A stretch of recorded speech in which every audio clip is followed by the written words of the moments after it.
زه د دې محفل میزبان ډاکټر مختار احمد صاحب ته درخواست کوم چې هغې راشي او مختصر یو څو آیاتونه تلاوت کړي. ډاکټر صاحب تشریف لري. الرحمن الرحيم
واتقوا الله إن الله سميع عليم.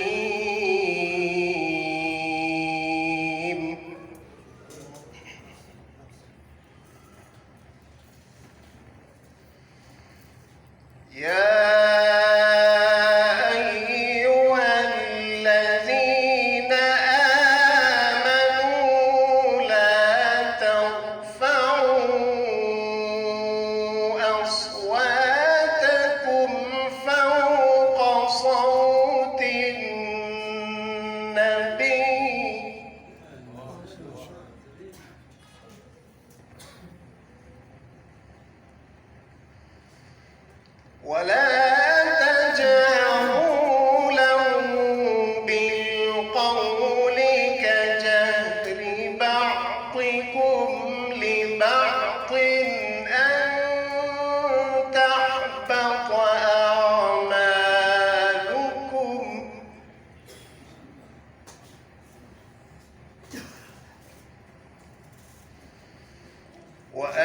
وأنتم لا تشعرون.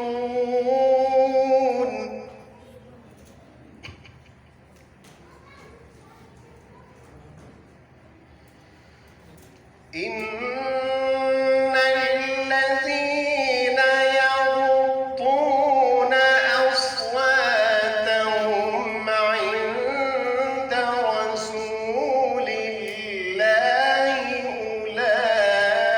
أولئك الذين امتحن الله قلوبهم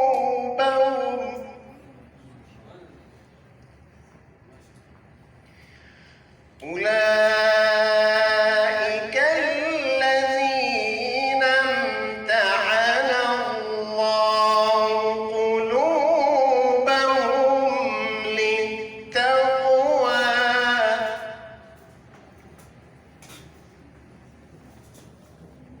لهم مغفرة وأجر عظيم.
والله